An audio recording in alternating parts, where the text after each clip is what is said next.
Pour ne rien manquer, abonnez-vous maintenant. Les vraies voix Sud Radio, 17h-20h, Frédéric Brindel, Cécile de Minibus. Bon, vous avez entendu notre ton un peu rieur. C'est vendredi, c'est normal. Vendredi, c'est toujours un peu plus léger. On est ravis de vous retrouver. Les vraies voix jusqu'à 19h avec mon ami Frédéric Brindel. Vous pouvez nous appeler forcément 0826 300 300. Vous avez envie de commenter l'actualité, la vôtre et celle de nos vraies voix. On vous accueille bien entendu avec plaisir. Allez, au sommaire de cette émission, Papendai. Plus de mixité sociale dans les écoles privées. Est-ce un aveu d'échec pour l'école publique? Selon l'indice de position sociale publié par le ministère de l'Éducation nationale, 17% des élèves d'origine sociale défavorisée sont scolarisés dans un établissement privé. Un enjeu colossal pour le ministre qui souhaite conditionner les subventions allouées à ces écoles à des critères de mixité sociale. L'annonce a de quoi secouer un petit peu la droite, Frédéric. Oui, et la déclaration du ministre a de quoi surprendre de la part d'un ministre qualifié de gauche. Il compte sur l'école privée pour jouer un rôle dévolu à l'école publique. Rachida Dati dénonce une attaque gratuite contre l'école dite libre que défend historiquement la droite. Pour elle, c'est plutôt l'école publique qui est en danger aujourd'hui. En réponse, la première ministre a dégané le pacte enseignant dans le cadre des urgences sur les 100 jours à venir. N'est-ce cependant pas la preuve que le gouvernement ne croit plus en l'école publique? Et donc avec notre question du jour ce soir, plus de mixité sociale dans les écoles privées, c'est un aveu d'échec pour l'école publique. Je crois que c'est un grand oui pour les gens qui votent sur les réseaux sociaux, sur notre compte Twitter. 94. Oui, exactement. 94%. Et puis à 18h30, le coup de projecteur des vraies voix. Est-ce que la Légion étrangère est un exemple d'intégration pour la France? 147 nationalités sous un seul drapeau. L'histoire de la Légion est inséparable et indissociable de celle de la France. Ce corps d'élite régi par un code d'honneur compte environ 8000 volontaires étrangers. Ce dimanche, l'occasion pour la Légion étrangère de faire découvrir aux Français leur histoire et leur fonctionnement, Frédéric. Tiens, voilà du boudin. Voilà du boudin. C'est la chanson. La Légion étrangère fête les 160 ans de la bataille légendaire de Cameron au Mexique. Au programme de ce week-end, portes ouvertes. Alors, kermesse, élection de Miss Képi Blanche. J'ai une proposition à faire. Ah, très bien. Suivez mon regard. Voilà. Bal du légionnaire et démonstration. Une autre date est à retenir. La Légion sera à l'Olympia le 18 juin 2023 pour 2 concerts solidaires à 14h et 18h. C'est facile 14, à se retenir. 18. 14, 18. Voilà. Pas mal. Et en plus, c'est le 18 juin. Je vous lance un appel. Allez, fou. tout est dit. Oh, pas mal. Allez, bienvenue. C'est les vraies voix jusqu'à 19h. Les vraies voix Sud Radio. Et une institution est encore avec nous. Philippe Bilger est là. Une institution qui n'a pas tenu sa promesse, ma chère Cécile. J'avais prévu d'apporter des petites choses. Et comme je ne pouvais pas compter sur René Chiche, bien sûr. Je n'avais fait aucune promesse. Non, oui, mais justement, je pensais que vous étiez capable d'une générosité spontanée. Il ne s'est rien Mais passé. qu'est-ce que vous vouliez emmener? Des petites choses à grignoter. Le vendredi, on grignote. Voilà, on grignote. Et là. Et donc, malheureusement, pourtant, je ne suis pas un politique. Je tiens mes promesses en général. C'est vrai. Mais écoutez, vous ferez de mieux la semaine prochaine. J'ai envie de vous dire. René Chiche est avec nous, directeur des rédactions du groupe Entreprendre la Fond Presse. Comment ça va, René Chiche? Écoutez, ça va, je suis ravi de vous voir et je suis ravi de cette amabilité d'entrée de mon égard. Mais là, Cécile, vous avez été mesuré dans la présentation. Oui, aujourd'hui, c'est les vacances. Alors, non, j'ai été mesuré parce que nous avons un autre patron de presse. Et lui, c'est un vrai patron. C'est pas le nouveau. René Chiche, le nouveau. Il est là. Il y a une espèce de petite guérilla qui va s'installer. Je vous le dis tout de suite. Beaucoup de respect. Voilà, c'est ça. C'est-à-dire, vous n'êtes que directeur des rédactions. Alors, comment qui il est cette nouvelle vraie voix est avec nous. Bonsoir, Nicolas. Bonsoir. Bienvenue, journaliste économique et directeur de l'hebdo Bourse Plus. Ça déchire. Le nom, ça déchire. On l'a créé il y a un quart de siècle, ça vit sans publicité, il n'y a pas d'actionnaire extérieur, donc du coup, c'est très bien que ça continue à fonctionner parce que ça prouve que la presse écrite a encore un avenir, à condition de faire de la qualité, comme la radio a un avenir, à condition de faire de la qualité. Et c'est ce que nous faisons tous les jours. Petit parcours politique aussi, Nicolas Miguet. Bien évidemment. Ouais. Je suis engagé puisque j'ai créé le Rassemblement et contribuables français et je suis désespéré parce que... Les 500 signatures non, ça c'est un épiphénomène. J'en ai eu quelques centaines certaines fois, quelques dizaines certaines autres, mais surtout c'est que le diagnostic était toujours bon. c'est-à-dire donc l'impéritie de ceux qui nous gouvernent, l'incapacité donc à réduire les dépenses publiques et leur capacité à nous écraser donc d'impôts et à gaspiller l'argent public. Malheureusement, on en reparlera. Donc c'est une émission spéciale Nicolas Miguel. À l'approche du 1er mai, il était normal d'avoir le temps du Miguel. Voilà. Il est fort. Mais sachez que dans ma Normandie, j'ai pas un seul brin dans le jardin, parce que il a fait trop froid. Ah oui, il y a Brun à côté de nous. Oui, moi je suis Brindel, mais voilà, c'est ça. En tout cas, c'est plutôt la tendresse, Brindel. Ouais. Oh, chouchou, il est mignon. Avec notre vraie voix auditeur aujourd'hui, Christophe Etanier. Avec nous, il nous appelle du Morbihan. Bonsoir Christophe. Oui, bonsoir tout le monde, bonsoir à tous les 5. Cécile, Frédéric, Philippe, René et Nicolas. Ouais, bravo. Ça, c'est typiquement le Morbihan. Mais où dans le Morbihan ? Alors, à Baud, B-A-U-D, allez à une petite demi-heure au nord de Vannes. Mais il paraît que c'est très beau là-bas. Elle est nulle, votre vanne. Mais René, elle est nulle, la vanne. Ça n'est même pas un calembour. C'est pas loin de Pontivy, non ? CM2. C'est pas loin de Pontivy. À côté de Pontivy ?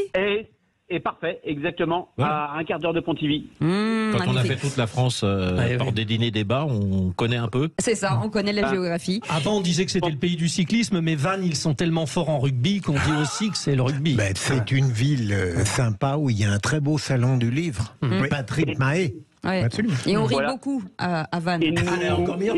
Voilà. On y va en camion aussi. Là, je sens un concours entre moi et Cécile. De riz, ça veut dire que les bateaux, ils n'ont pas déchargé. Voilà, c'est ça, exactement. Christophe, vous vouliez dire un mot ? Oui, deux petites choses, très rapidement. Est-ce que c'est intéressant ? Parce que sinon, on ne le fait pas. Non, on plaisante. Allez-y, Christophe. C'est bon. Wow. Allez-y. Je sais que c'est vendredi, ça va être Elle est devant. sympa avec les auditeurs, Cécile. Alors, juste pour dire qu'à Baud, on a un musée de la carte postale. Oui. Et je suis natif d'un petit patelin qui s'appelle Radenac, où un grand cycliste est natif, Monsieur Robic. Jean Robic, bien sûr, Jean Robic. Vainqueur du Tour de France 1947. 47. 46, Voilà. il n'y en avait pas, René.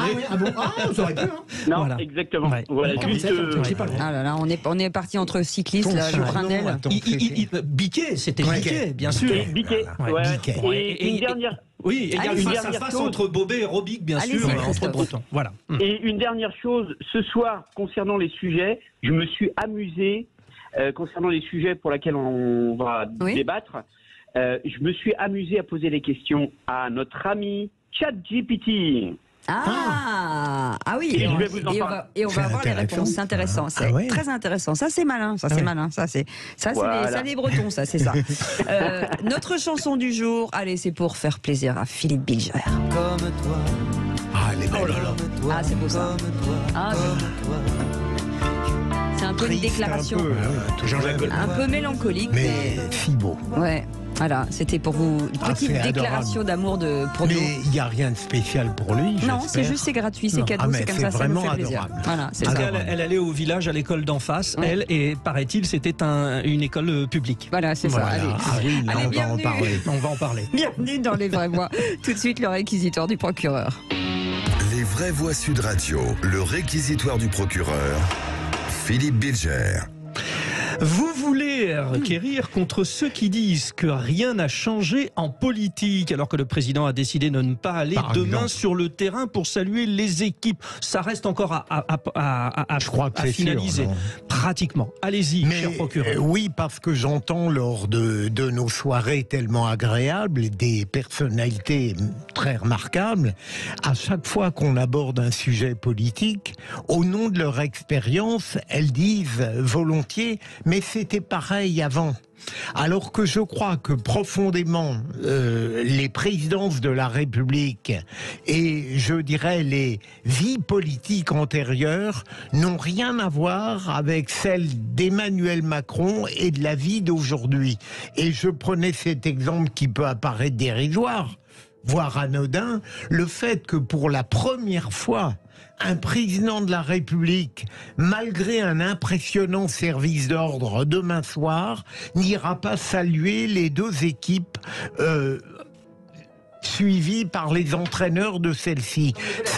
Absolument, ça veut tout de même dire qu'il y a quelque chose de changé dans cette République. Et le paradoxe, c'est que ce président qui n'a peur de rien, qui va à la rencontre des Français, tout de même bizarrement viole une tradition qui semblait être plus facile à respecter que d'aller, et je le dis exprès entre guillemets, de se faire engueuler assez généralement par les Français qui, au fond, ne lui font grâce de rien. Donc je pense tout de même qu'on est dans une période un peu particulière. René Chiche, cher René Chiche. Juste une précision, pardonnez-moi, mais ça reste encore donc à finaliser. Le président doute effectivement, mais il se peut quand même qu'il aille les saluer. Ça fait partie des grandes interrogations de cette finale que vous suivrez sur Sud Radio en direct à 21h. Parce qu'alors, mon cher Frédéric, Ouest France l'avait dit, ça a été démenti.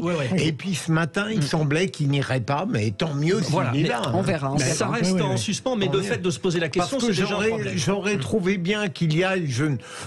Paradoxalement, on lui reconnaît du courage en général. Il nous reste très peu de temps pour nos deux. Là, effectivement, sur ce cas précis, je trouve qu'il manquerait de courage de ne pas y aller. Voilà, il devrait y aller. Alors effectivement, ça arrive de déclencher une certaine bronca, c'est vrai, effectivement, mais je trouve qu'il devrait y aller. Et pour terminer, effectivement, la politique d'aujourd'hui n'a absolument rien à voir avec celle d'avant.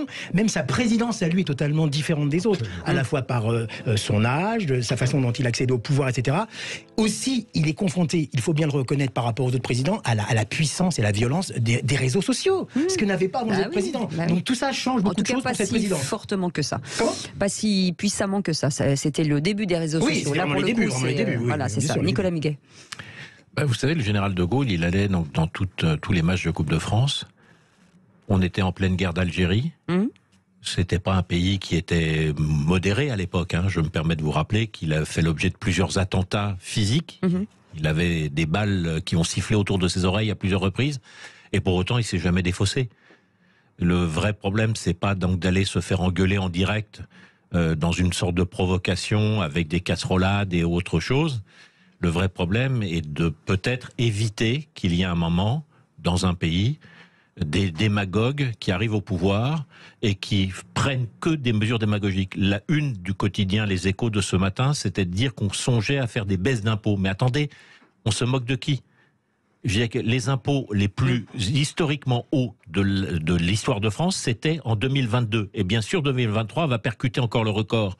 Et on nous fait les titres des journaux sur « on va faire des baisses d'impôts pour redonner du pouvoir d'achat aux classes moyennes ». Mais on va en parler. 2 milliards d'euros, c'était une parenthèse. 2 milliards d'euros piqués dans la poche des automobilistes au titre des petits, je parle pas des points qu'on va ne plus supprimer, paraît-il. On va en parler, Nicolas, parce que là on est des inquisitoires. C'est des taxes. Je sens que vous allez être redoutable, Nicolas Miguet. Mais c'est assez classique de ne jamais traiter le sujet. Voilà. C'est impeccable. Il est vraie voix, Nicolas Miguet. Il est vraie voix. Il est vraie voix. Oui, mais à tout de suite.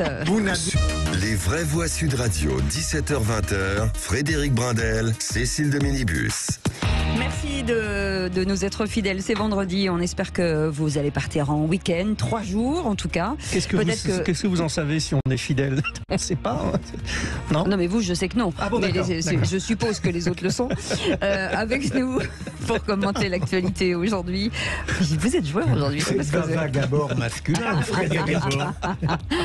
Philippe Bilger est avec nous. René Chiche est avec nous, directeur des rédactions du groupe Entreprendre, La Fond Presse et notre petit nouveau, Nicolas Miguet, qui est avec nous, journaliste économique et directeur de l'hebdo Bourse Plus. En attendant, 3 mots dans l'actu et c'est avec Félix Mathieu. Les vraies voix Sud Radio. Bonsoir Félix Mathieu. Bonsoir tout le monde. Et vos 3 mots dans l'actu sont cirque, plagiat et sperme. Et ben voilà, je me disais, est-ce qu'elle va laisser me le dire? Non, non, j'assume tout. Elle le dit bien. Très bien. Ne pas transformer le sport en jeu du cirque. L'appel du porte-parole du gouvernement Olivier Véran. Le président Macron ne devrait pas descendre sur la pelouse demain à la finale de la Coupe de France. Ed Sheeran contraint de jouer de la guitare au tribunal à New York pour prouver qu'il n'a pas plagié Marvin Gaye comme l'en accusait des ayants droit. Et puis, oui, la goutte de sperme qui fait déborder le vase aux Pays-Bas. Un donneur contraint d'arrêter de donner après déjà plus de 550 enfants à son actif. Les vraies voix Sud Radio. 51e minute du match de Pro D2 de rugby à Jeun-Nevers hier soir. Un stade d'Agen soudainement plongé dans le noir. Les spectateurs ont dû s'éclairer comme ils pouvaient avec les flashs de leur téléphone. Finalement, la rencontre a pu reprendre au bout de 25 minutes. À coupure revendiquée par la CGT, le maire d'Agen, Jean Dionis, annonce que la ville va déposer plainte. Vous avez des enfants très jeunes, de 5 ans, 6 ans, 7 ans. Vous avez aussi des personnes âgées. Vous avez des personnes à mobilité réduite. Et tout d'un coup, plus de lumière. Bien sûr, le public ne sait absolument pas qui fait ça et qui va durer. Est-ce que ça va durer? Il y a donc tous les ingrédients d'une situation de panique. Il faut encore une fois se remettre en situation. Vous avez envoyé votre enfant acheter une barquette de briques, de frites, la lumière disparaît, l'enfant il est perdu. Vous avez des gens qui se disent mais il faut qu'on s'en aille, il n'y a plus de courant, on est avec des tribunes qui ont une pente forte, on a des risques de chute. Jean-Jacques Bourdin recevait Jean Dionis, le maire d'Agen, ce midi sur Sud Radio. Emmanuel Macron ne devrait pas donc descendre sur la pelouse demain pour saluer les joueurs lors de la finale Nantes-Toulouse de Coupe de France, même si le président devrait bien être présent en tribune. En tout cas, tout cela, cette politisation du sport agace profondément le porte-parole du gouvernement, Olivier Véran. La finale de la Coupe de France, c'est pas les jeux du cirque à la romaine, en fait. C'est pas la CGT avec son pouce impérial qui pourrait décider à qui de faire huer le président de la République, à qui de couper l'électricité pendant un match. Je crois qu'il faut pas tout confondre, vous savez. Prenez l'exemple des Jeux Olympiques qu'on va accueillir en 2024 à Paris.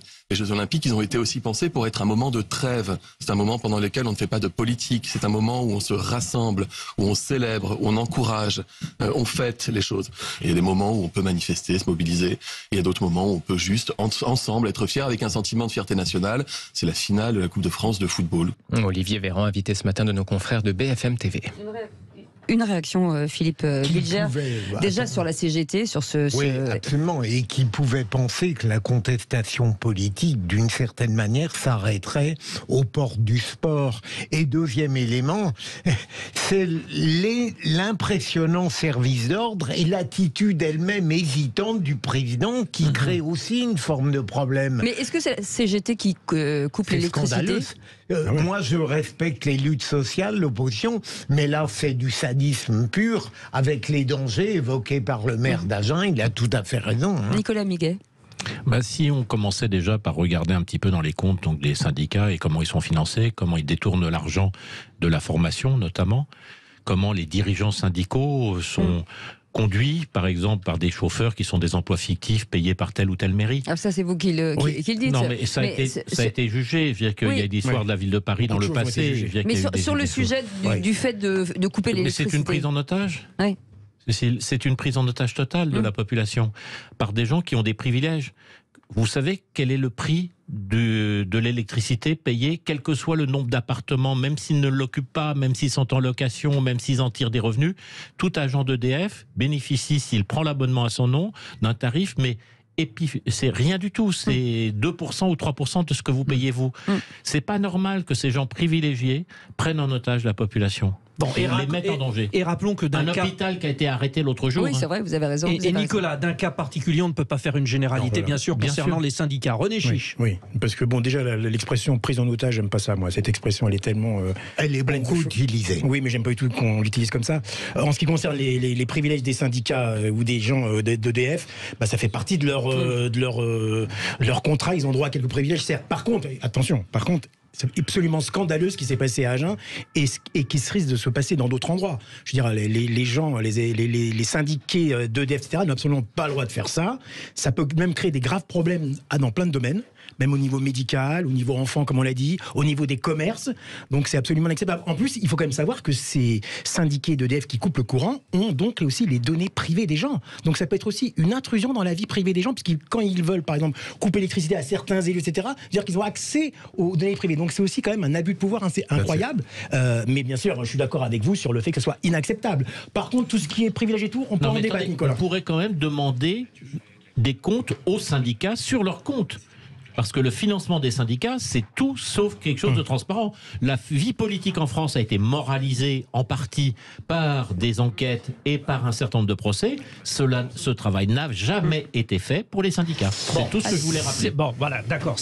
C'est un rappel. On continue avec New York, direction New York, et ce concert impromptu à la barre d'un tribunal, cher Félix Mathieu. Et oui, il est venu se défendre avec sa guitare. Ed Sheeran, accusé de plagiat pour cette chanson Thinking Out Loud. Darling, I will be loving you till we're 70. J'adore. Venu se défendre de plagiat face à des ayants droit qui l'accusaient d'avoir plagié Let's Get It On de Marvin Gaye.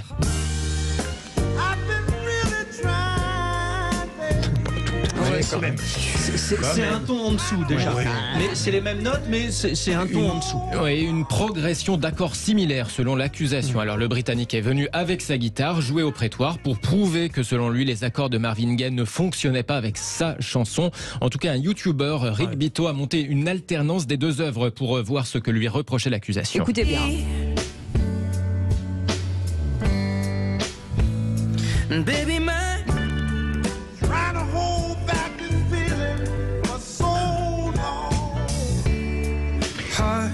could still fall less hard at 23.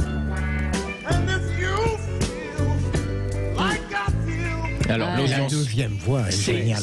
Oui, Marvin Gaye. Donc l'audience va reprendre lundi. Ed Sheeran avait déjà été accusé de plagiat il y a quelques mois. Il avait obtenu gain de cause à Londres quand il avait été jugé pour les mêmes raisons par la justice de son propre pays. C'est rien par rapport à Lolo Gasté.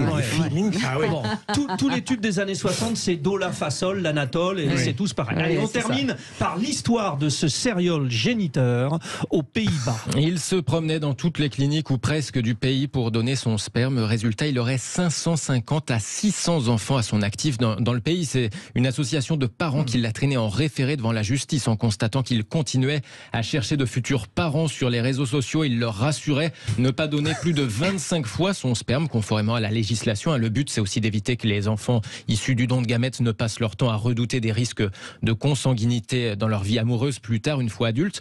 La justice a donc interdit à ce donneur compulsif d'entrer de nouveau en contact avec des aspirants parents. Il devra donc payer même une amende de 100 000 € en cas de récidive. 100 000 €. Alors qu'il est généreux.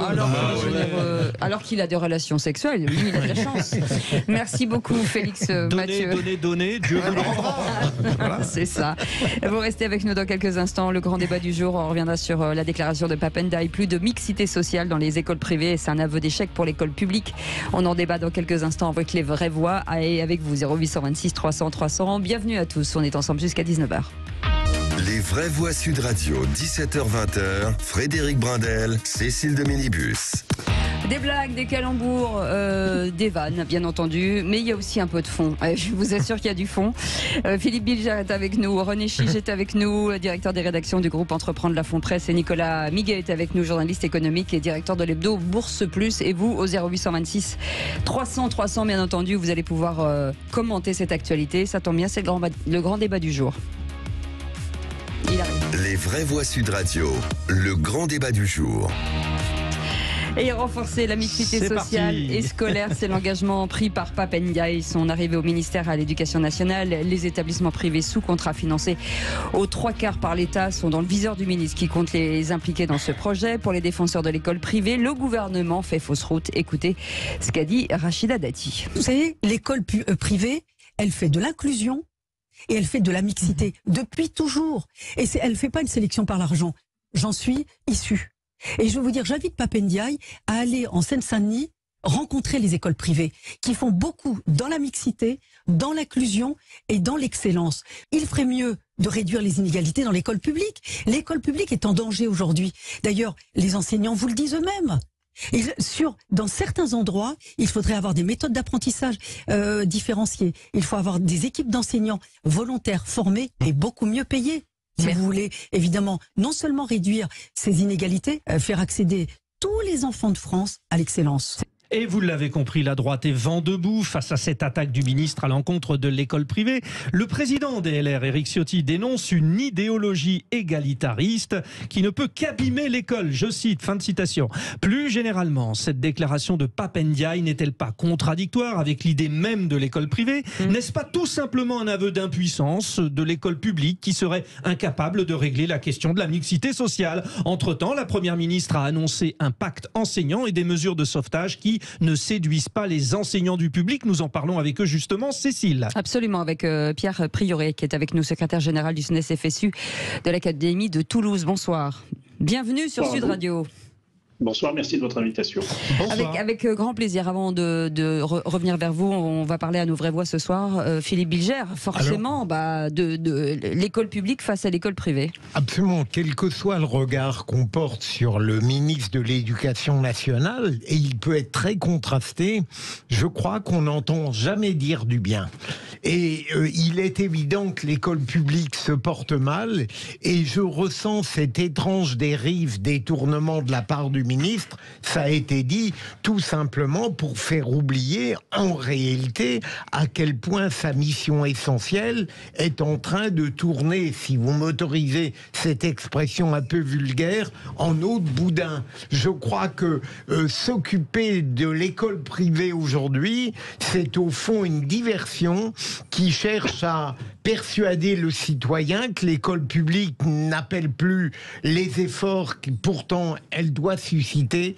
Et il me semble que Pape Ndiaye, en dehors de péripéties où il n'a pas montré objectivement ces derniers temps une grande capacité de résistance, n'est pas un bon ministre, mais j'incrimine surtout le président qui l'a choisi. Pour être totalement précis, rappelons qu'il avait précisé que l'État finance les 3/4 du budget de ces établissements privés. Nous attendons donc de leur part un engagement, etc. etc. D'accord quand même avec cette notion de compte à rendre de la part du privé, Nicolas Miguet? Bien sûr que le privé, de toute façon, rendait compte, puisque s'il ne respecte pas les programmes, s'il ne respecte pas tout ce qui est imposé en contrepartie de ce financement, eh bien, il n'est plus financé. Il faut savoir qu'il y a aussi un privé sans contrat. Ça existe aussi. Absolument. Et à ce moment-là, ce sont les parents qui payent l'intégralité. Donc, le problème de monsieur Pape Ndiaye, il est quoi? Faites ce que je dis, faites pas ce que je fais. Il a quand même mis ses enfants à l'école alsacienne, ça c'est un fait avéré. C'est-à-dire donc une des écoles privées les plus sélectes de Paris. Alors, il doit être encore plus conscient que d'autres de la faillite du système public. Ma mère était prof de collège à Verneuil-sur-Avre dans l'Eure, prof de maths. C'est donc le service public, je le connais par cœur.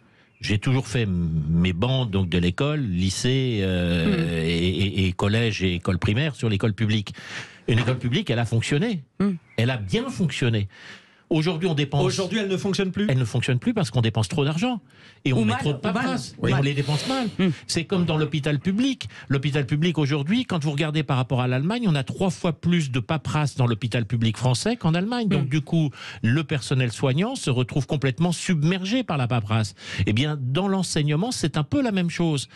Plutôt que d'imposer à tout le monde de faire la même chose, donnons de l'autonomie aux établissements. C'est ce que propose le Rassemblement et Contribuables français depuis pas mal de temps déjà. Voilà.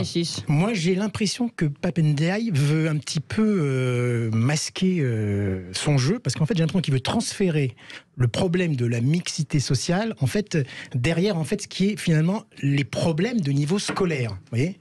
Il y a tellement de problèmes de niveau scolaire dans l'enseignement public, je parle du niveau des élèves, qui sont parfois dus aussi, malheureusement... Déjà, parlons d'illettrisme, déjà. Voilà, certes en raison de problèmes sociaux, et aussi parfois les parents ne peuvent même pas eux-mêmes aider leurs élèves derrière. Donc il va un petit peu, visiblement, noyer tout ça, donc c'est pas très cohérent. En plus, il y a aussi un problème de frais, parce que les gens qui voudront mettre leurs enfants dans le privé n'auront pas les moyens, finalement, de le faire. Je veux dire, les gens, on sait qu'il y a 10% des élèves... Après, je pense que c'est adapté en fonction du salaire des parents. Oui, mais c'est pas si évident que ça. Faut pas croire, c'est très compliqué. C'est pour ça que je dis, je crois que... Voilà. Et puis aussi, il y a quelque chose, moi, qui m'énerve un peu de chez Pape Ndiaye. Vous avez d'ailleurs fortement... vous avez fortement dit que, effectivement, il mettait ses enfants dans l'enseignement pré. Bon, après tout, il fait ce qu'il veut, même si c'est pas très cohérent avec ce qu'il prône. C'est que on croit toujours qu'un enfant, finalement, qui naît dans un milieu défavorisé, aura finalement un échec scolaire, ce qui est entièrement faux. On peut très bien être dans un milieu défavorisé, j'en ai connu, moi, qui ont eu des carrières extrêmement brillantes. Des gens pauvres et de conditions modestes qui sont devenus chirurgiens, enseignants. Des gens qui ont d'argent, qui ont eu des échecs scolaires avec Donc je trouve que tout ça n'est pas très cohérent de la part du ministre. Alors, je rappelle aux auditeurs de Sud Radio qu'ils peuvent intervenir, donner leur avis. Est-ce un aveu d'échec finalement pour l'école publique? Vous donnez votre avis sur le compte Twitter. Pour l'instant, c'était oui à 94%. Alors nous avons avec nous Pierre Priouré, donc le secrétaire général du SNES FSU. Nous partons dans l'académie de Toulouse. Très honnêtement, Pierre Priouré, quand on entend ce que dit Pape Ndiaye, on se dit qu'il n'y croit plus en l'école publique. Non, je ne crois pas que ce soit ça sa volonté. En tout cas, c'est pas comme ça qu'il l'a présenté. Il s'est beaucoup inspiré, semble-t-il, d'une expérimentation qui a été menée à Toulouse, par le conseil départemental notamment, qui visait à fermer des collèges situés en zone très très difficile au plan politique de la ville, dans lesquels les échecs étaient massifs, en faisant transporter les élèves dans des collèges de centre-ville. C'est une expérimentation qui a produit des résultats intéressants, parce qu'elle a cassé en réalité des collèges qui étaient devenus des ghettos. Ceci dit, l'expérience toulousaine n'est pas complètement transposable au plan national. À Toulouse, le privé n'est pas impliqué dans la démarche. Ce qu'on craint beaucoup, c'est que Pape Ndiaye profite de l'occasion pour drainer des fonds publics supplémentaires vers l'école privée, ce qui n'est pas notre position. L'école publique a besoin d'argent. Contrairement à ce qui a été dit, on investit de moins en moins en réalité dans l'école publique. Si on regarde par rapport à la richesse du pays, on est passé il y a une vingtaine d'années de plus de 7% du PIB investi dans l'éducation, aujourd'hui à moins de 6,5%. Donc en réalité, la part du budget de la richesse produite consacrée à l'éducation est en baisse dans ce pays. Donc il y a un vrai problème effectivement avec certains établissements scolaires, mais c'est pas en multipliant les appels du pied à l'enseignement privé qu'on va régler le problème. Je crois qu'il faut qu'on investisse massivement sur ces établissements-là.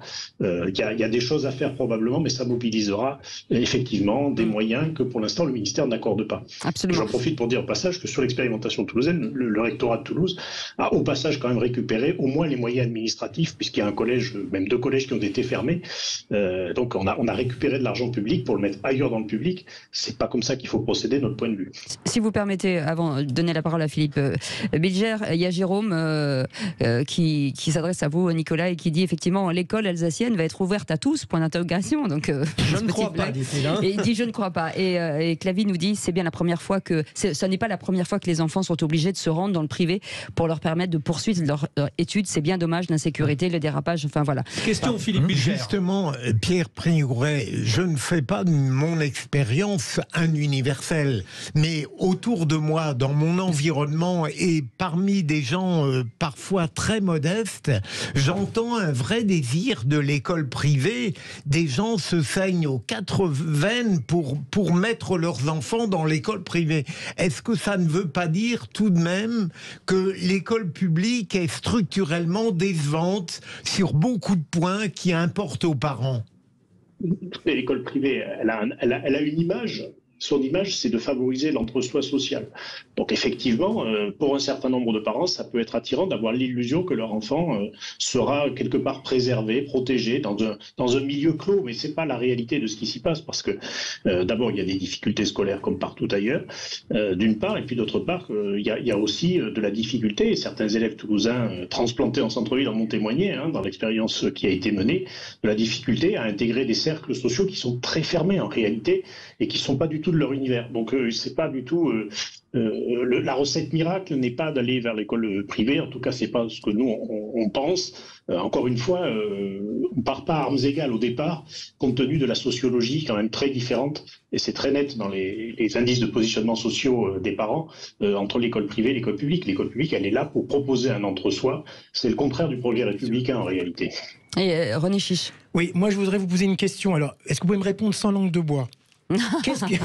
Attention, Pierre Priouré. Ça concerne votre ministre. On vient d'en parler. Est-ce que ça vous choque? Est-ce que ça vous gêne que Pape Ndiaye mette ses enfants dans l'un des établissements privés les plus chers de France?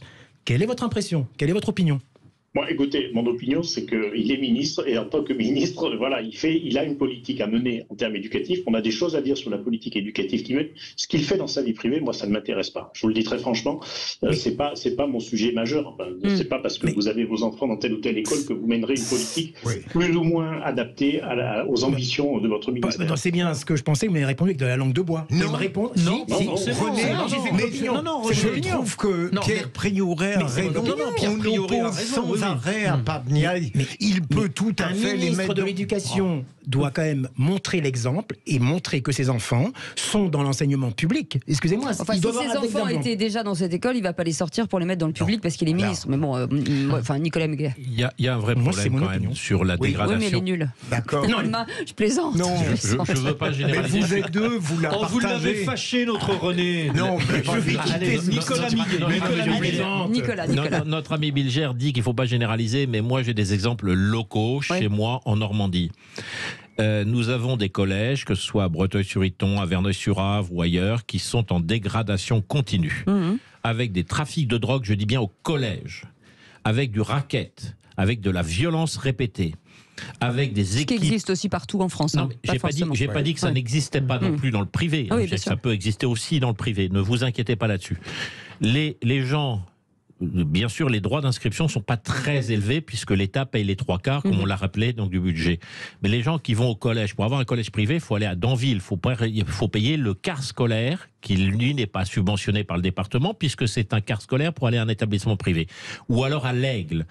Et donc les gens, et moi je vois les gens qui se saignent aux quatre veines parce qu'ils ont 2 salaires au SMIC pour que leurs enfants soient dans une école privée, inscrits dans une école privée, c'est l'enseignement catholique dans ce cas précis, c'est pas l'école des Roches qui est pas loin et qui est hors budget pour tous les gens, bien évidemment, mais ces gens-là, ils se saignent aux quatre veines pour pouvoir payer la cantine qui n'est pas subventionnée et le quart scolaire. Et tous les frais annexes. Et tous les frais annexes. Et bien souvent c'est pour des questions de sécurité, parce qu'ils ont peur pour leurs enfants. Parce qu'il y a eu une dégradation et des conditions de l'éducation.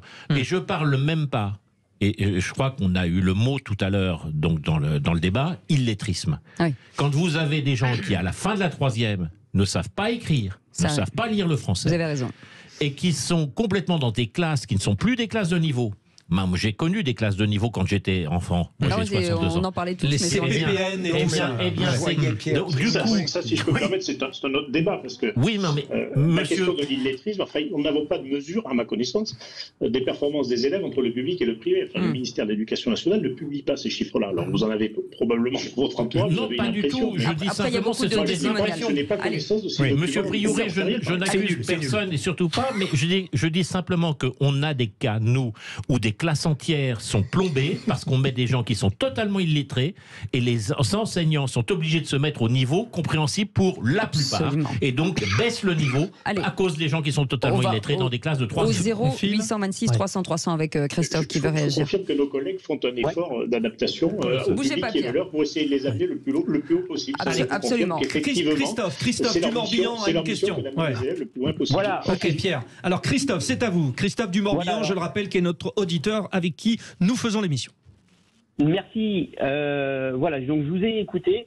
Alors on fait partie d'une famille, je vais synthétiser, je vais faire en 5 points très rapides, puisqu'il faut être rapide.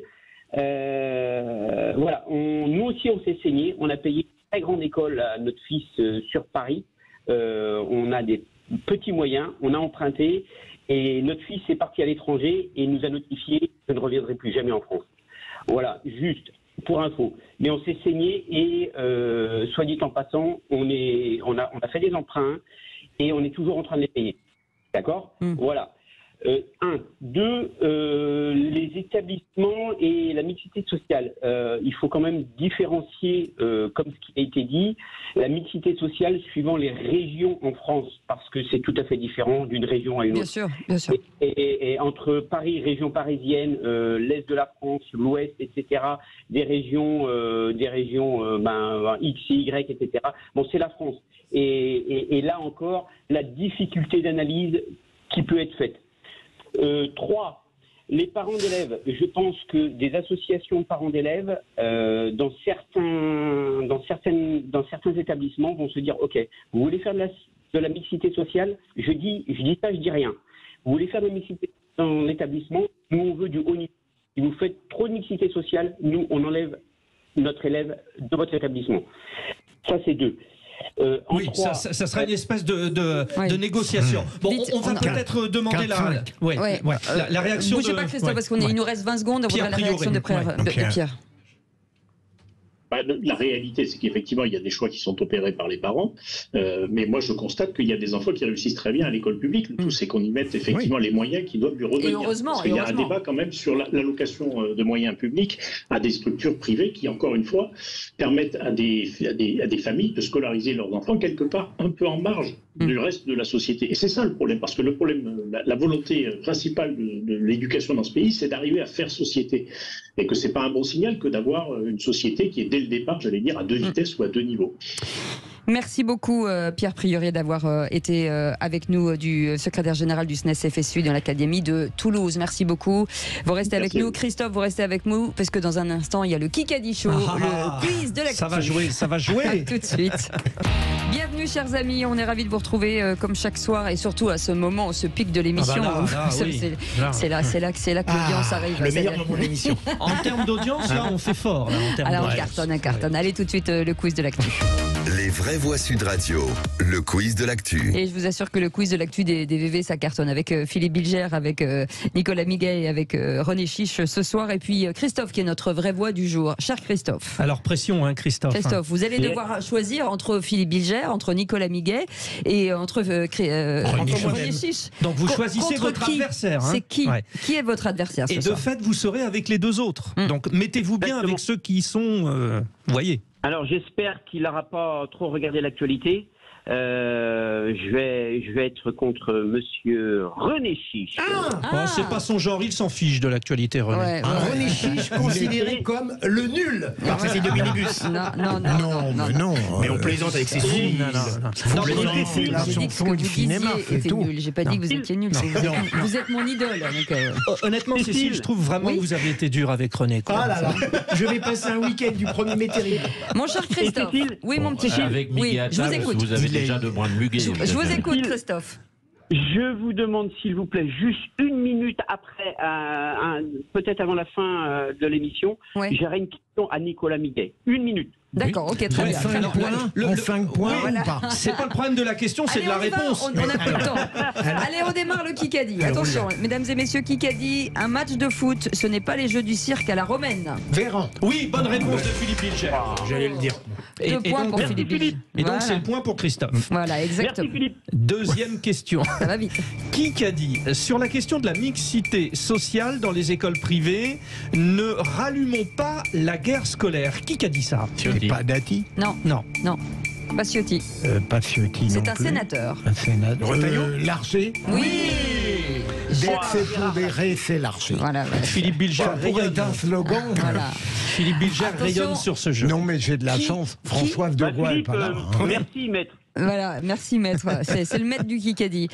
Question Kikadi. Toujours sur la question de mixité sociale et scolaire, l'école libre est prise pour cible par le ministre de l'Éducation nationale. C'est pas Dati? Non. Donc si c'est pas Dati, c'est...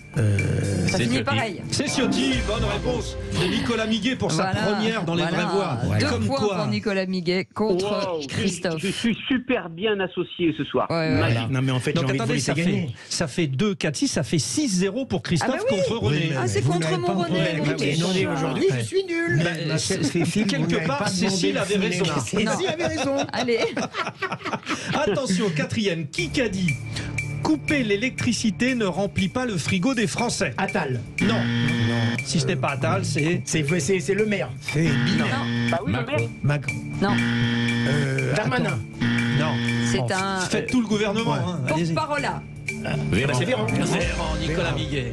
C'est Olivier Véran, effectivement. Il est où, René Chiche? On l'a perdu ou pas? Il est où? Ceci est une alerte enlèvement. Alerte enlèvement, René Chiche. Oh, Benoît Goutorbe, notre réalisateur, il est magnifique. Il est bon. Il a réagi comme ça. Il est bon. Allez. Encore un autre? Allez, encore un autre. C'est à vous, Cécile. Ah oui. Ah bon? Oui. Ok. Qui a dit concernant les salaires des grands patrons? Moi aussi, ça me choque. Macron. Oui, René Chiche. René Chiche. Bon, écoutez, je vais vous dire la vérité. J'ai voulu être sympa avec Christophe. Voilà. Mais bon, maintenant, ça va. Ça suffit. Arrêtons les blagues, là, maintenant. Voilà. D'autres questions? J'ai envie de dire, mesdames et messieurs, bravo Christophe. Bravo Christophe. Ouais. Bravo Christophe. Merci à mon équipe. Comme quoi, être tout seul, c'est toujours un problème. Une équipe est toujours importante. C'est beau. C'est beau. Mais je trouve vraiment que Cécile a quand même été dure à détrôner. Allez, vous restez avec nous. On revient dans un instant avec le coup de cœur de Frédéric Brindel. Ça fait du clic. Bah non, ça fait pas de clic en tout cas. Non. Et puis on reviendra sur le tour de table de l'actu des vraies voix. À tout de suite. Les vraies voix Sud Radio, 17h-20h, Frédéric Brindel, Cécile de Minibus. Et nos vraies voix ce soir sont très en forme avec Philippe Bilger, René Chiche, Nicolas Miguet qui est avec nous. C'est le nouveau Nicolas Miguet. Hein. Ouais, c'est le nouveau. Et tout de suite d'entrée, il a été dans le rythme. Hein. C'est bam et tac. Vous mettez à l'aise, ça va, c'est bon. Voilà. C'est gentil, merci beaucoup. Et pourtant, on n'est pas de sympathique, vous savez. Dans la vraie vie, on n'est pas vraiment parler pour vous, il faudra se connaître plus intimement. Alors. Ah, dis donc, je crois qu'il y a une porte ouverte avec Nicolas. Je l'ai vu. Allez, on vous souhaite la bienvenue, les vraies voix jusqu'à 20h. À 19h, pardon, tout de suite le coup de cœur de notre ami Frédéric Brinbrin. Les vraies voix Sud Radio. Frédéric Brindel, il a un coup de cœur à Jacques Dutronc aujourd'hui qui fête ses 80 ans. Oui, parce qu'il y a les artistes engagés, souvent du même côté, il y a les neutres qui ne se mouillent pas, et puis il y a celui qui s'en fout tellement qu'il fait avancer la société. Il nous fuit, on le suit. Jacques Dutronc a 80 ans, toujours agrippé à son cigare, taiseux, planqué derrière les deux autres canailles, Johnny et Eddie. Mais avant même que nous nous époumonions sur les thèmes de société, il avait déjà, lui, planté le décor. 900 millions de crèvent la faim. Et moi, avec mon régime végétarien et tout le whisky que je m'envoie, j'y pense et puis j'oublie. C'est la vie. Je pense à vous, les auditeurs de Sud Radio. Vous nous tenez souvent ce langage, celui de cette chanson qui, elle, date de 1967. On nous cache tout, on nous dit rien. On ne sait rien. On nous informe vraiment sur rien. Dutronc est percutant, le sens de la formule, une face rocker décalé, une face journaliste parlant vrai. Interview avec Thierry Ardisson au moment de la sortie du film Van Gogh, il incarne le célèbre peintre, écoutez les deux. Quand tu rentres de Paris avec Mademoiselle Gachet justement, où il y avait prévu 5 pages de texte et que finalement ça se traduit par un regard. Je pourrais te répondre qu'il y a de la fainéantise, mais enfin non, j'arrive à apprendre quand même le texte. D'ailleurs, il faut apprendre le texte pour se permettre de ne pas le dire déjà. Et oui, et ça c'est énorme. Et parce qu'il laisse une trace dans toutes ses productions artistiques, Dutronc emportera le César du meilleur acteur pour ce film de Maurice Pialat. Et Van Gogh, c'est pas une famille d'artistes. Je chantais le regard de mon père. Je vois pas ce que j'aurais pu faire de plus sale, de plus laid, de plus inutile pour mériter ce regard-là. J'ai essayé sérieusement et simplement de peindre à ma façon. C'est tout. Allez, bon anniversaire Jacques Dutronc qui a pensé aux générations futures bien avant nous. Hommage au petit jardin de la Chaussée d'Antin. De grâce, monsieur le promoteur, ne coupez pas mes fleurs. Et puis, il y a l'hymne à tous ceux qui font un métier d'image, de séduction, de notoriété. Une chanson qui, comme Dutronc, n'a pas d'âge. Je suis pour le communisme, je suis pour le socialisme et pour le capitalisme, parce que je suis opportuniste. Il y en a qui contestent, qui revendiquent et qui protestent. Moi je ne fais qu'un seul geste, je retourne ma veste. Je retourne ma veste, toujours du bon côté. Respect. Hein. Bravo, Frédéric Brindel. Quel dommage que vous n'ayez pas rendu hommage à Jacques Langemann. Voilà. Même pas. Alors, qui est son parolier, évidemment. Non, mais bien sûr. Mais comme c'était pas son anniversaire aujourd'hui, je me suis dit. Voilà. Mais si c'est bien de le noter. C'est vrai. Juste une petite anecdote personnelle. Quand j'étais un très jeune journaliste, en 92, je travaillais pour l'hebdomadaire, c'est à Paris, et j'avais eu le privilège avec d'autres journalistes à monter sur scène au Casino de Paris pour interviewer devant le public Jacques Dutronc et lui-même nous interviewer en se foutant un peu de nous. Et je suis vraiment ravi que vous ayez choisi ce sujet de chronique. Sobre. Ouais, moyen. Mais par contre, il avait un humour. Enfin, c'était le temps où on avait le droit de fumer un cigare en public. Oui, absolument. Il fumait d'ailleurs en plus sur scène. Donc c'est pour ça que maintenant, on dirait qu'il sera en prison direct. Bon, merci. Ça c'est sûr. En tout cas, bravo Frédéric Brindel, c'était très bien. Oui. Merci. Vous restez avec nous dans quelques instants, le tour de l'actu des vraies voix. Pas mal d'actu aujourd'hui. Vous pouvez, alors on va commenter, mais vous pouvez commenter bien entendu. 0826 300 300, c'est le numéro. Et vous êtes chez vous, ici on vous souhaite la bienvenue. C'est les vraies voix jusqu'à 19h. Tiens, j'entends les vraies voix Sud Radio, parce qu'il y a des fausses voix sur Sud Radio, pas du tout. Ça peut arriver, c'est-à-dire des gens qui n'ont pas un vrai discours. Mais là, c'est pas le cas des gens qui sont là. Il n'y en a pas beaucoup, des gens qui n'ont pas de vrai discours. Oh, mais je vous dis que non. C'était marrant ce oh là. Petit côté. Ça venait de loin. Oui, ça vient du blues. Oui, j'étais un petit peu choquée que vous disiez ça. Nos amis sont avec nous aujourd'hui, bien entendu. Philippe Bilger est avec nous, René Chiche est avec nous, Nicolas Miguet, journaliste économique et directeur de l'hebdo Bourse Plus est avec nous. Tout de suite, vous l'attendez aussi ce moment, puisque c'est leur actualité qu'ils ont envie de porter, le tour de table de l'actu des vraies voix. Regardez les actualités régionales. Tour à tour, Finot. On pourrait faire des choses. On discute jamais business à table. Je crois qu'on a vu le tour du sujet. Il me demande mon avis sur l'actualité. Je lui donne. Le tour de table de l'actualité. Et on démarre avec. J'adore. C'est très drôle. Philippe Bilger. Ouais. Philippe Bilger. Pour une fois, je me souviens, ma chère Cécile. Très bien. Allez-y. J'ai voulu un petit peu m'interroger sur les raisons qui font que les anciens présidents, globalement, sont appréciés. Alors, il y a bien sûr le fait qu'ils ne sont plus dans la vie politique active, mais je crois qu'il y a quelque chose de plus touchant. Au fond, lorsqu'ils sont en activité, ils sont immédiatement à notre portée de baffe, comme dirait Emmanuel Macron, en tout cas à notre portée critique. On peut les détester, on peut les contredire. En revanche, lorsqu'ils ont disparu, au lieu qu'on pense à eux, on pense à nous. Oui. Et parlons de moi, je vois certains présidents, Jacques Chirac et même François Mitterrand, au lieu de me dire je continue à ne pas l'aimer ou à trouver que Jacques Chirac était d'un immobilisme effrayant, je me dis quelle vie c'était pour moi, quelle nostalgie j'avais pour cette période où ils étaient là. Quand vous dites ils ne sont plus là, c'est-à-dire qu'ils sont décédés, vous ne prenez pas en compte Hollande et Sarkozy. Vous avez raison quand ils ne sont plus en activité, même si certains ont beaucoup de mal à la quitter, en prétendant l'avoir abandonnée. C'est ça. Une réaction, Nicolas Miguet? Ouais, mais il n'y a pas besoin donc que le général de Gaulle soit décédé pour qu'on puisse avoir la nostalgie du gaullisme, parce que c'était un grand personnage. Ensuite, derrière, il n'y a que des petits, quoi. Je dis, excusez-moi de le dire, je dis que je regarde par rapport aux... Des petits, il faut être grand pour être président, quand même. Au moins un petit moment. Bah oui. Quand je vois la succession des rois de France, il y a eu du bon et du moins bon aussi. Je dis qu'en ce qui concerne les présidents, il y a le fondateur de la Ve République, qui, à mon avis, c'est quand même une autre dimension, parce qu'il a passé la décolonisation, il a remis la France sur un système économique avec le nucléaire qu'il a fondé, avec une autonomie qui pouvait permettre donc de penser à l'après-pétrole, alors que les pétroles, c'était la base des années 60. Ensuite, après, donc, vous avez eu une succession. Georges Pompidou, qui est décédé en activité. Georges Pompidou n'a pas terminé son mandat pour des raisons de santé. Giscard a énormément modernisé la société parce qu'il fallait faire un aggiornamento de la société. Si vous permettez, je voudrais faire quand même un petit point sur Alain Power. Oui, parce qu'on en était en Mitterrand. Non, mais Alain Power, il a été deux fois président. Et personne n'en parle jamais. Parce qu'il était président du Sénat. Vous vous rappelez ces films des humoristes. Et René Coty, vous oubliez René Coty qui a été le premier président de la Ve République, puisque quand la Constitution a été adoptée, on était déjà sous la Ve République, et de mois de septembre jusqu'au mois de décembre, c'est-à-dire l'élection, eh bien, le président de la République était toujours René Coty. C'est vrai.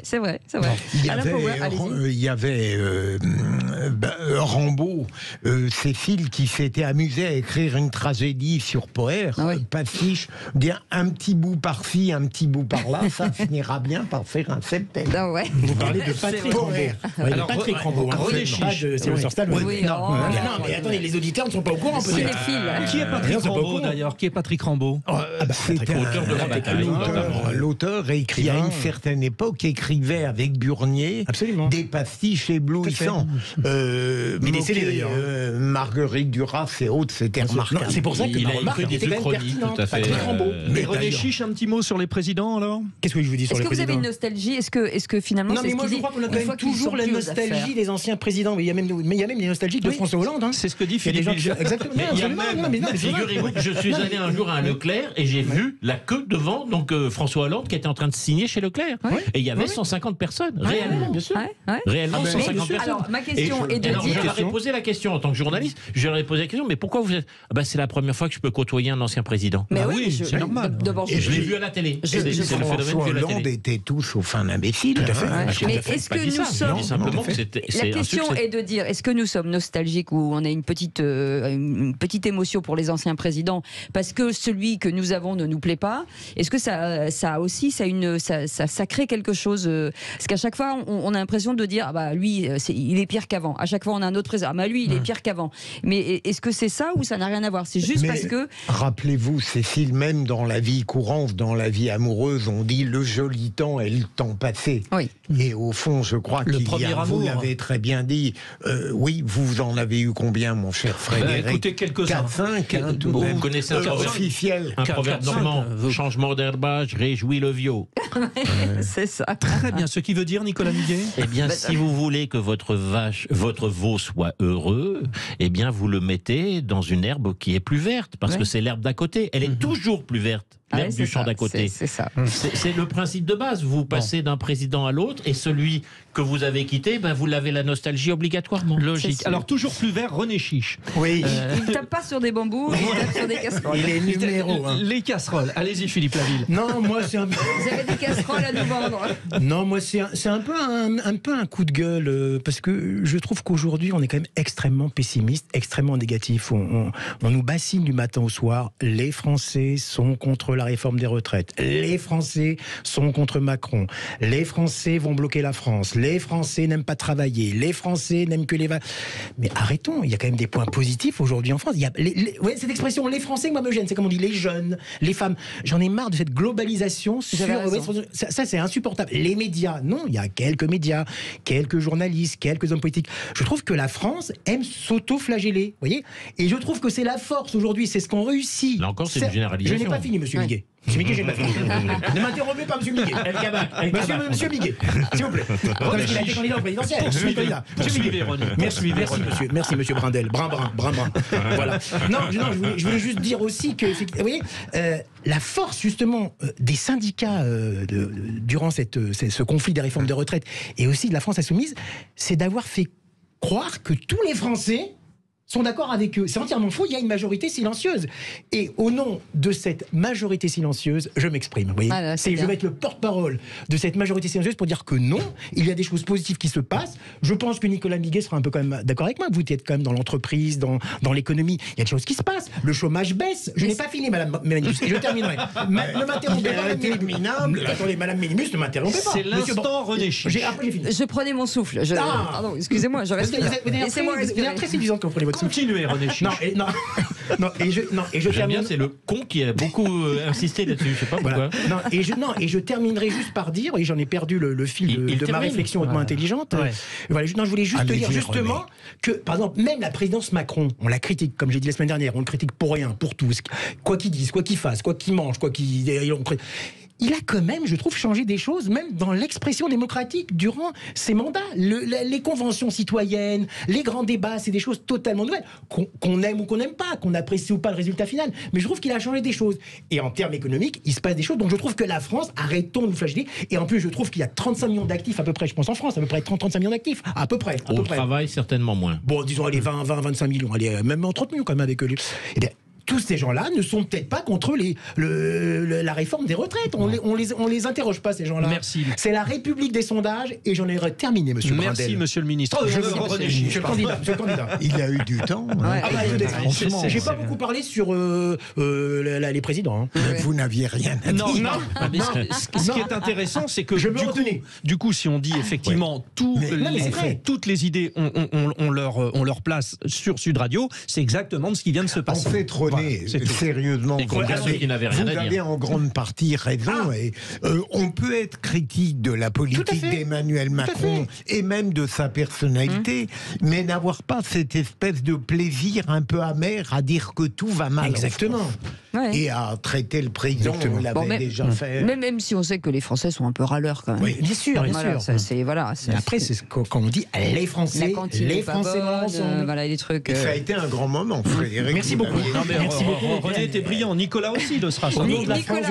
Nicolas, vous voulez revenir sur, vous en avez parlé en début d'émission, sur le dépenses publiques. Où est le frein en fait? Nicolas Miguet. Oui, le vrai problème dans notre société, c'est que les gens, on ne leur parle jamais de la vérité de l'économie. L'économie aujourd'hui, c'est qu'au bout de 40 et quelques années de dépenses inconsidérées, pas un seul budget en équilibre depuis 1980. En 1980, beaucoup de nos auditeurs n'étaient pas encore nés. Donc on vit toujours à crédit, on emprunte.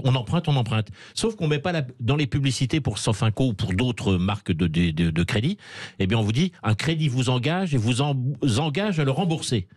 Eh bien, à Bercy, ils ont complètement oublié ça. Donc, ils empruntent de plus en plus, aux États-Unis aussi d'ailleurs. Je veux dire que chaque année, il y a une sorte de débat, le plafond de la dette publique, etc. Chez nous, on ne fait pas un vote pour le plafond de la dette publique. Et donc, on emprunte pour rembourser. C'est sapeur camembert. Alors moi, je pose la question, la simple. J'ai constaté que monsieur le ministre de l'économie, depuis 6 ans, il sort un bouquin par an, donc il a du temps libre, puisqu'il écrit un bouquin par an. Il vient de sortir un roman, là. Il vient de sortir un roman, et un gros roman, un roman épais, de 400 pages, 450 pages. Je ne l'ai pas encore acheté. Il y a beaucoup de dessins. Non, je plaisante. Je ne sais pas. Un très beau récit. Bon, je ne sais pas. Je ne l'ai pas lu, je ne l'ai même pas acheté. Cécile est très drôle. Allez-y, continuez, Nicolas Miguet. En revanche, la seule chose que je peux me dire, c'est que dans le véhicule formidable qui s'appelle Bercy, qui a des records du monde de taxation. Je disais que c'est 2022, mais ne vous inquiétez pas, il sera battu en 2023. Je disais tout à l'heure en démarrage d'émission... C'est pas ce qu'a dit le président de la République. On nous dit qu'on baisse les impôts, mais pendant ce temps-là, on passe de 1 milliard à 2 milliards d'euros en l'espace de 3 ans pour ce qui concerne les radars automatiques. Je disais que les amendes de radars, c'est 2 milliards, 1,9 milliard. Est-ce qu'on donne d'un côté, on reprend de l'autre? Exactement, on vous fait les poches en permanence. J'étais dans un taxi tout à l'heure qui me disait qu'il avait une amende de 135 € au prétexte qu'il avait laissé un client et il avait arrêté sa voiture dans un couloir de bus ou qu'il est autorisé à emprunter dans Paris et pour que son client personne âgée puisse descendre devant chez lui et qu'il n'avait pas le droit de s'arrêter dans le couloir de bus, 135 € d'amende et personne... les taxis s'arrêtent n'importe où aussi, moi ça m'énerve. Je suis désolé. C'est quand même, pour un client personne âgée, c'est du racket. En attendant... il peut carrément rentrer dans l'allée devant la porte aussi. Le policier pouvait... Bon, je dis simplement, on a dans la voiture France oublié où était la pédale de frein. Voilà. Merci beaucoup. Restez avec nous dans un instant. Le coup de projecteur, on va revenir sur la Légion étrangère, puisqu'il y a un événement très important qui s'appelle la bataille de Cameroun, et dont on va fêter le 160e anniversaire. Mais l'ami Bilger, il y était à Cameroun. Absolument. Bilger, attention. Maître Bilger. Voilà. Maître Bilger. Il va nous raconter ses souvenirs. Je regrette, vous me vieillissez. Mais vous l'avez mal prononcé, Nicolas Miguet. Ah oui. Mulguet, on dit, c'est le 1er mai bientôt. Allez, vous restez avec nous, on revient dans un instant avec le général Alain Lardet, commandant de la Légion étrangère. A tout de suite. Ah oui, d'accord. Les vraies voix Sud Radio, 17h-20h, Frédéric Brindel, Cécile de Minibus. On vous souhaite la bienvenue, c'est les vraies voix et on est ensemble encore pendant une petite demi-heure avec Philippe Bilger, avec René Chiche, directeur des rédactions du groupe Entreprendre de la Fond Presse. C'est le titre le plus long du monde. Nicolas Miguet qui est avec nous, journaliste économique et directeur de l'hebdo Bourse Plus, et vous au 0826 300 300. Tout de suite le coup de projecteur des vraies voix. Les vraies voix Sud Radio, le coup de projecteur des vraies voix.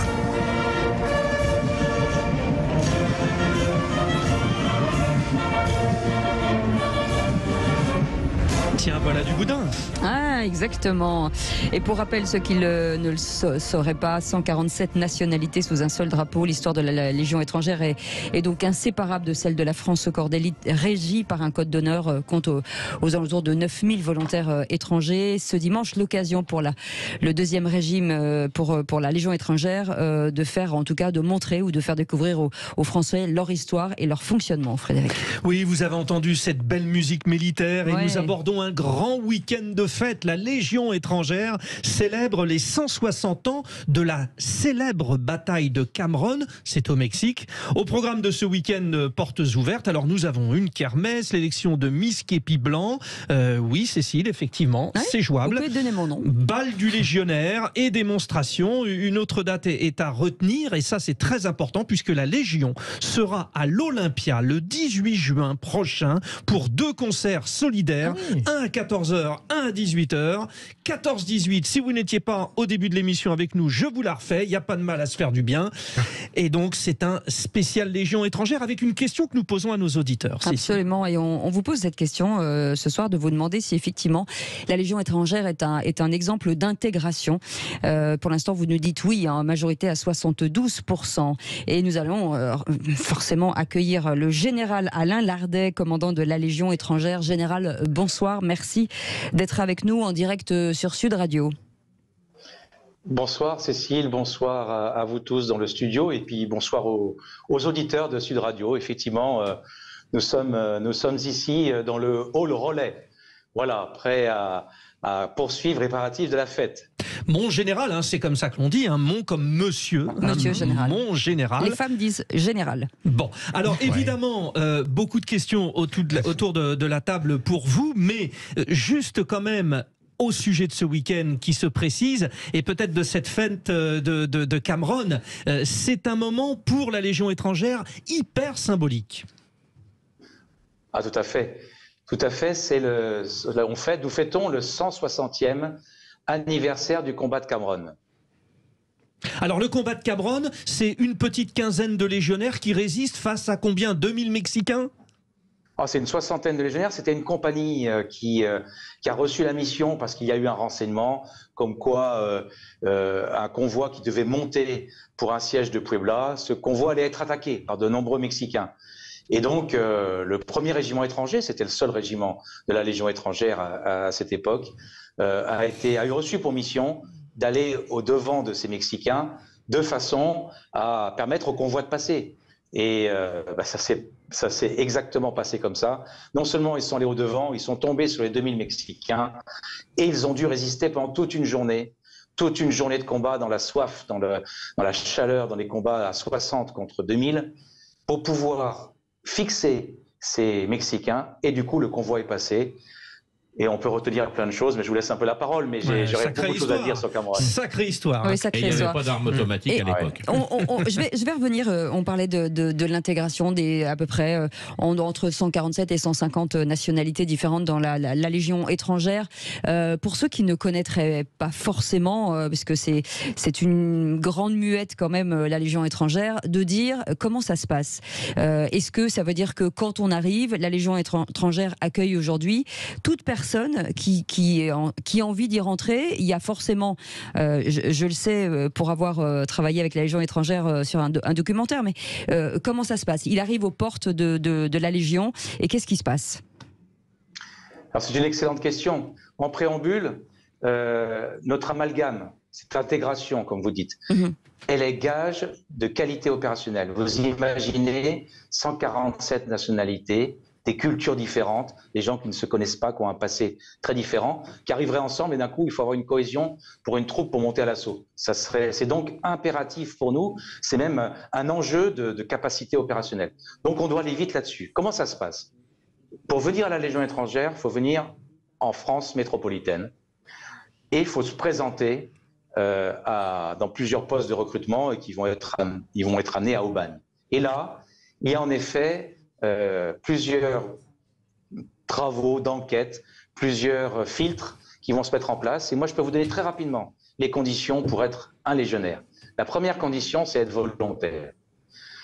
C'est déjà énorme. Nous avons parfois des histoires, et vous avez des légionnaires derrière moi qui viennent soit de Colombie, de Madagascar, etc. Et de France, parce que c'est important de dire qu'il y a des Français aussi. Ah, il y a aussi des Français, bien sûr. On prend tout le monde. Et on prend tout le monde. Tous les volontaires peuvent se présenter. Être volontaire, ça veut dire beaucoup. Ces légionnaires qui sont derrière moi, ils ont eu un passé, ils ont eu déjà une vie. Ils ont cette volonté de prendre un démarrage à nouveau. Et c'est cette seconde chance qui est déjà un critère. Ensuite, nous faisons un tri. Effectivement, comment faire l'amalgame rapidement avec quelqu'un qui a une capacité psychologique, une question de sécurité. Un meurtrier, par exemple, prenons un meurtrier, il y a un déséquilibre qui serait trop fort et qui pourrait nuire à cet amalgame et à cette cohésion. Donc, volontariat. Ensuite, il faut avoir cette idée de seconde chance, attendre quelque chose, de façon à pouvoir rentrer dans ce moule de la Légion étrangère qui va très rapidement être donné, qui va passer par la langue, le français. Ouais, français et discipline. À Castelnaudary notamment, avec les nouvelles recrues. Exactement. Alors, sachez mon général, nous avons demandé aux auditeurs de Sud Radio qui réagissent toujours sur le compte Twitter, et à la question est-ce que la Légion étrangère est un exemple d'intégration pour la France, ils disent oui à 72%. Ouais, Cécile, peut-être le tour de table avec nos voix. Philippe Bilger.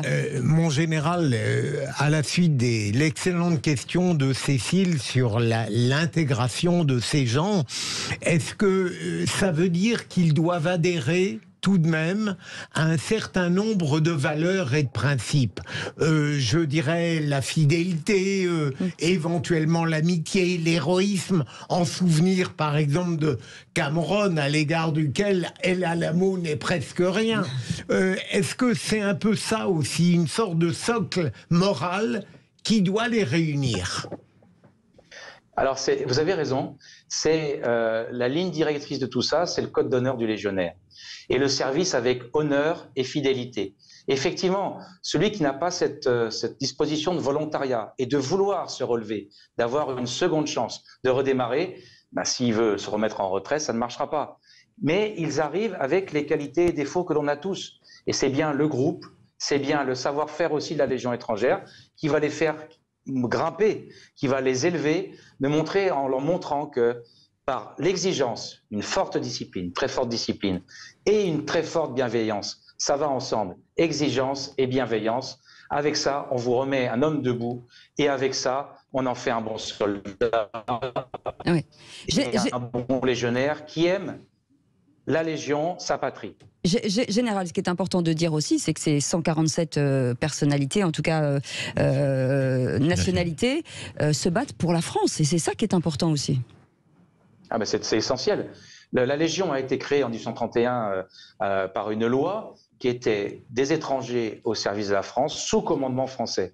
Les officiers sont en immense majorité des officiers du régime général, que l'on dit comme je le suis, et qui rattachent tous ces étrangers qui ont envie de redémarrer et qui viennent d'ailleurs à la Légion étrangère pour une certaine idée de la France. Ça, c'est très frappant. Et donc, ils viennent et ils servent jusqu'à la mort pour la France. D'ailleurs, l'expression « être devenu fils de France », non par le sang reçu, mais par le sang versé. Allez, René Chiche. Oui, alors, mon général, vraiment, ce sujet m'intéresse beaucoup. J'avais juste 2 questions à vous poser. Est-ce que la Légion étrangère accepte les femmes ? Ça, je ne sais pas, je suis néophyte dans ce domaine. Et deuxièmement, je crois savoir que lors du défilé du 14 juillet, je peux me tromper, mais je crois que la Légion étrangère est le seul corps, si on peut dire, qui ne se sépare pas lorsqu'il arrive devant la tribune présidentielle, c'est ça, il me semble ? Alors, pour quelle raison ? Alors, pour les femmes, déjà, question sur les femmes, en général. Alors, nous n'engageons pas de femmes à la Légion étrangère, c'est une longue tradition et une vieille tradition. La raison tient un petit peu dans ce qu'on a dit avant. 147 nationalités, des cultures très différentes, et donc un choix de 1 sur 5, et qui ne faciliterait pas l'intégration ni l'amalgame si on avait cette mixité. Donc on a des femmes à la Légion, il y a des cadres blancs, je ne sais pas si vous savez ce que c'est qu'un cadre blanc, c'est un cadre par exemple sous-officier qui vient du régime général et qui vient servir à la Légion. L'autorité pour une femme à la Légion, nous avons ici, à l'état-major, je montre du doigt parce que c'est juste au-dessus, mais nous avons par exemple une responsable des CIJAS, des civiques, des conseillers dans l'insertion en vie civile, et qui est une femme et qui est une commandante. Et les légionnaires obéissent à ce commandant sans difficulté. Ce n'est pas une question d'autorité, c'est une question de venir de tous les continents et en 4 mois d'en faire une section de combat à l'issue. Et là, je dirais qu'on n'a pas énormément de temps. Et il y a plein de systèmes où il faut absolument la promiscuité. Vous parliez de Castelnaudary tout à l'heure. Ils vivent en ferme dans une ferme isolée, pas de portable, rien du tout, pendant 2 à 3 mois. Et ils sont sur le terrain en permanence. Bon, vous imaginez que c'est plus facile dans ces conditions d'intégrer de nombreuses nationalités. Et la deuxième question, sur le 14 juillet. Je peux passer maintenant sur le 14 juillet. Voilà. C'est un fort symbole. Oui. La Légion ne se sépare jamais parce qu'il y a cette cohésion, il y a cet esprit de corps plus fort qu'ailleurs qui nécessitait, d'ailleurs, enfin, qui est dont la source, c'est tout ce dont on vient de dire. Il faut absolument que l'on donne à un légionnaire originaire de Madagascar, à un légionnaire originaire d'Afrique du Sud, un du Pérou, etc. Il faut que l'on donne un horizon, une sorte de visuel, une histoire qui est commune. C'est l'histoire de la Légion, c'est l'histoire militaire de la Légion qui se confond avec l'histoire française et qui amène petit à petit, avec le temps, c'est pour ça qu'il y a un premier contrat de 5 ans, le légionnaire vers cet amour de la France. Moi, je suis marqué. Je reçois tous les anciens qui partent après plus de 25 ans de service. Pour la bonne simple raison, c'est que je ne pourrais pas recevoir tout le monde. Mais c'est impressionnant comment la France, ils sont reconnaissants vis-à-vis de la Légion et vis-à-vis de la France pour ce que leur a offert un nouveau départ. Général, c'est important aussi de signaler que la Légion étrangère ne lâche jamais un légionnaire, même quand il est parti. On s'occupe des personnes âgées, en tout cas on s'en occupe jusqu'à la fin de leur vie. Des personnes âgées, des blessés, de ceux qui sont partis à la vie civile et puis qui ont un accident de vie. S'ils ont le certificat de bonne conduite, c'est-à-dire à la fin de leur service, qu'ils soient de 5 ans ou de 30 ans ou de 40 ans, s'ils ont le certificat parce qu'ils ont servi avec honneur et fidélité, ils sont légionnaires. Légionnaires un jour, légionnaires toujours. Ils lèveront la main. Ils lèveront la main, on ira les chercher. Vous savez, j'étais en mission au Gabon il y a au moins une vingtaine d'années et j'étais jeune lieutenant et on a eu un cas. On a eu un ancien légionnaire hongrois qui avait fait une vie au Gabon et sur la fin, 80 ans je crois de mémoire, il était très, très inquiet pour la fin de vie, pour sa fin de vie. Et là, il a fait savoir, il savait qu'il y avait une unité de Légion qui était présente au Gabon.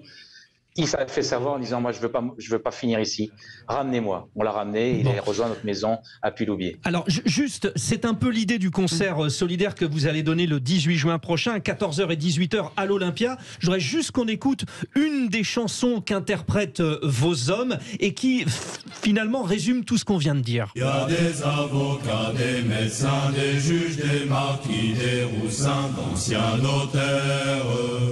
Même les curés qui sans façon baptisent le bon Dieu sacré nom aux légionnaires. Voilà, c'est à l'Olympia le 18. Voilà, vous avez choisi un des plus beaux chants de la Légion étrangère. Et d'ailleurs, je ne dévoilerai pas toutes les surprises, mais peut-être que ce chant sera très tôt dans le concert de l'Olympia. Alors, vous voulez que je vous parle un petit peu de ce concert très important? Allez-y. Il y a vraiment 3 objectifs. L'année qu'on en a consacrée pour le thème de l'année, c'est l'année Monsieur Légionnaire. C'est étranger. On vous perd, Général. On a un petit problème de connexion. Un petit problème. Moi, je suis. Allez-y.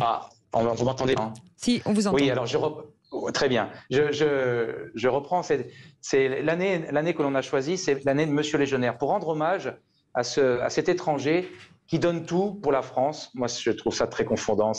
Je suis en admiration devant cette démarche.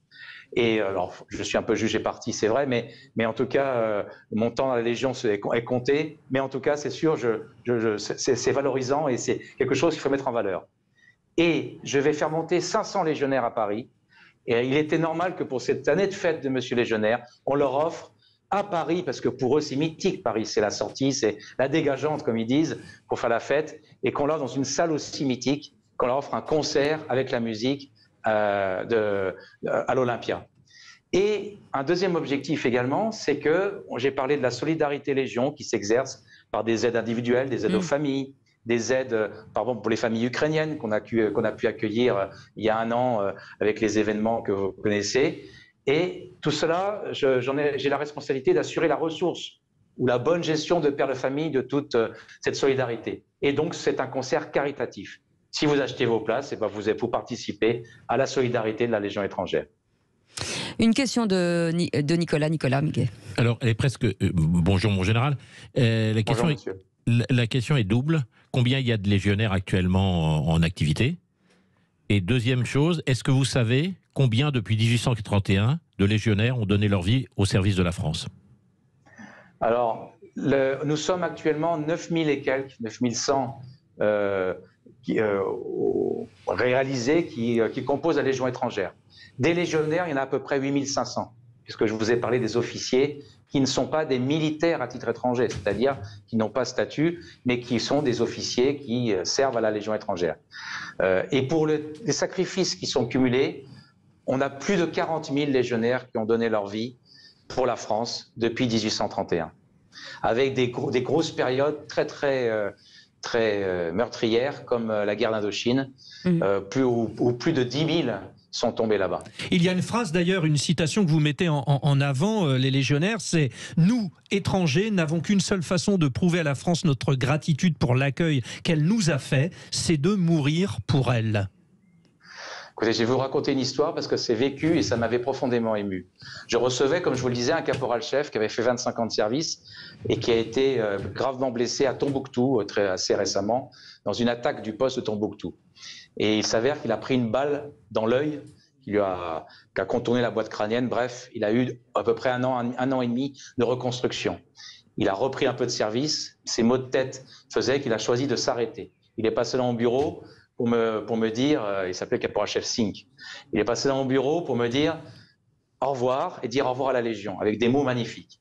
Et je lui dis, écoute, tu gardes bien, il rentrait dans son pays. Je lui dis, tu gardes bien contact parce que d'abord, tu es un héros de la Légion, c'est magnifique, et puis tu es toujours chez toi ici, tu reviens quand tu veux.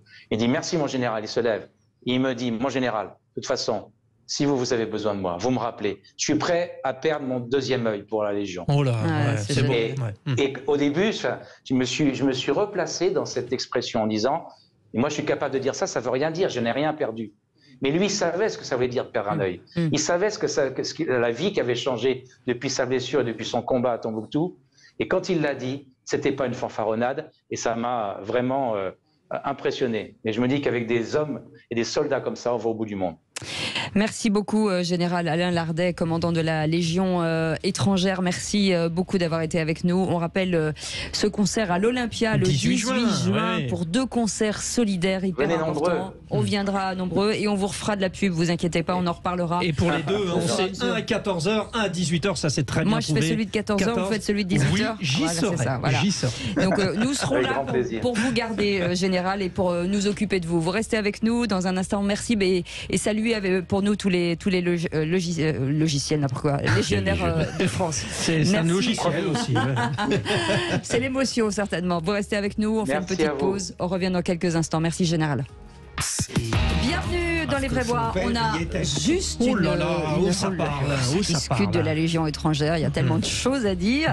Avec Jean-Jacques qui nous appelle. Bonsoir Jean-Jacques. Au 0826 300 300. Absolument. Toute l'équipe. Comment ça va Jean-Jacques? Ça va bien, Mérignac, en tant qu'Alsacien, c'est pas mal dans le sud-est. Ah oui, voilà. Effectivement, c'est le choc. Vous vouliez rebondir justement sur cette Légion étrangère. Par rapport à la Légion étrangère. Alors moi, en 84, j'étais en Afrique, à Djibouti, et le 4e Rima, on a travaillé avec la Légion étrangère. Ben, je peux vous dire que la Légion étrangère, alors ils venaient de toutes les nationalités différentes, et ce qui comptait pour eux, c'était le drapeau français. Et je déplore qu'aujourd'hui, les gens, ils respectent plus le drapeau français. Donc, si on me demande si c'est une bonne image de Reims, oui, c'est un exemple. C'est un exemple. Et c'est même dommage que l'armée, on l'a ôté. Parce que l'armée, on commençait à vivre ensemble, on apprenait le respect, l'uniforme. Et la Légion étrangère, c'est au-dessus de ça encore. Mais Jean-Jacques, on parle de forcément le militaire, enfin tout ça c'est fini, mais le SNU par exemple, que le gouvernement, par le biais de Sarah El Haïry, essayait de mettre en place pour une jeunesse. Est-ce que vous Service national universel. Vous seriez pour l'obligation du SNU pour les jeunes ? 100%, sauf pour ceux qui font des études et qui effectivement, pour eux c'est peut-être un temps perdu parce que les gens qui font l'étude, bon ben voilà, et effectivement. On va poser la question à Philippe. Et 71% des auditeurs de Sud Radio, vous avez dit oui, la Légion étrangère est un exemple d'intégration pour la France. Il nous reste 1 minute 30, Philippe, vous seriez enclin au SNU, vous ? Je veux dire, si j'étais jeune. Oui, c'est non mais pour les jeunes générations. Si vous étiez président, je pense que je pense que tout ce qui en France est susceptible de créer un lien est nécessaire parce qu'on n'en a plus. Levez le drapeau. Nicolas Miguet. Tous les lundis matins, levez le drapeau dans chaque école de France avec tous les enfants alignés en classe, dans la cour de récréation. Voilà exactement ce qu'il faut faire. C'était fait quand j'étais gamin. Allez dire ça à nos amis de la France Insoumise. Un lever de drapeau. Et ensuite, le vendredi soir, abaisser du drapeau. Et le lundi, on relève le drapeau. Et donc, je suis d'accord avec Philippe Bilger. C'est vrai que tout ce qui peut permettre à des jeunes de s'impliquer. Exactement, de créer du lien, de s'impliquer. Je trouve que c'est important. Et par exemple, je trouve quand même que la mesure de Jacques Chirac de supprimer le service militaire n'aura pas été une bonne mesure. Les amis, malheureusement. C'est une mesure qui a été choisie parce qu'on a renoncé à intégrer des populations halogènes. Et c'est un vrai problème. Ça a été un choix politique.